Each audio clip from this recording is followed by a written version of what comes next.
Friends. இன்றைக்கி morning tiffin பிரேக்ஃபாஸ்ட்லாம் முடிச்சுட்டு just walking வந்தோம். வாக்கிங் வந்தது கொஞ்சம் காலுக்கும் கொஞ்சம் ஸ்ட்ரென்த் வரும். ப்ளஸ் விட்டமின் டி கொஞ்சம் கிடைச்சது மாதிரியும் இருக்கும் வெயிலில் நம்ம நடந்தோம்னா. ஏன்னா இந்த மாதிரி பேஷண்ட்ஸ்க்கெல்லாம் விட்டமின் டி ரொம்ப இம்பார்ட்டண்ட்டு. அது இதில் மசில்ஸ் வேஸ்டேஜ் எல்லாம் ரொம்ப ஆகும் இந்த டிசீஸில். எதுவுமே சொல்லுவா என்ன இல்லை விட்டமின் டி ஆக்சுவலாக எல்லாருக்குமே நல்லது தான். நம்ம டெய்லி 20 to 30 மினிட்ஸ் வெயிலில் சன்லைட்டில் எக்ஸ்போஷர் ஆகணும்னு சொல்லுவாங்க.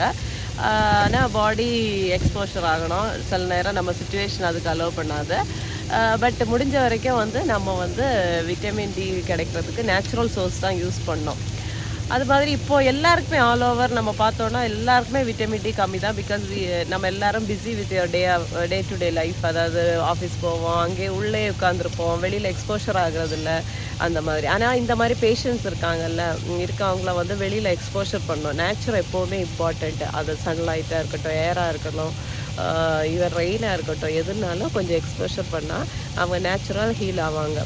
விட்டமின் டி நாட் ஒன்லி என்ன சொல்கிறது நமக்கு போனு அப்படியெல்லாம் இல்லை. விட்டமின் டி நிறைய விஷயத்துக்கு யூஸ் ஆகும். Even heart health, blood pressure control, mood stability வேறு இந்த யூஸ் ஆகும் விட்டமின் டி. ஈவன் பிசிஓஎஸ் இப்போ எல்லாருக்குமே இருக்குது, பாலிசிஸ்டிக் ஒவேரியன் சிண்ட்ரோம், அப்புறம் தைராய்டு இஷ்யூஸ் எல்லாத்துக்குமே விட்டமின் டி நல்லது. Immunity moreover. அதனால தான் குழந்தைங்களுக்கும் நம்ம விட்டமின் டி 5 வயசு வரைக்கும் இப்போ கொடுக்கணும் அப்படின்னு சொல்கிறாங்க. நானே இன் பிட்வீன் ஸ்கிப் பண்ணுவேன்,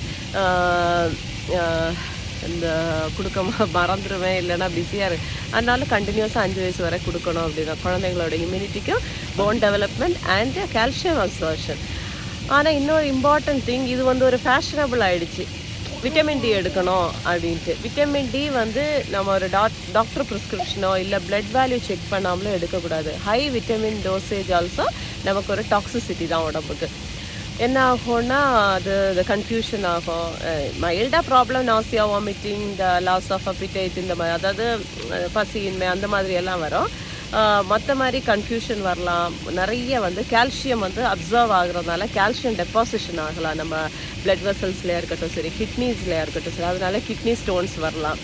அதனால எதுவுமே ஒரு ப்ராப்பர் ப்ரிஸ்கிரிப்ஷன் இல்லாமல் எடுக்காதீங்க. சன்லைட்டில் எடுக்கிறது நார்மல். ஈவன் நீங்கள் மெடிசனாக எடுத்தீங்கன்னா ப்ராப்பராக பிளட் டெஸ்ட் பண்ணி கரெக்டாக உங்கள் வேல்யூ எப்படி இருக்குது அப்படின்னு பார்த்துட்டு எடுங்க. ஓகே, இன்னும் ஒரு தகவலுடன் மீண்டும் சந்திப்போம். Thank you. Bye. Stay healthy and please supporting us.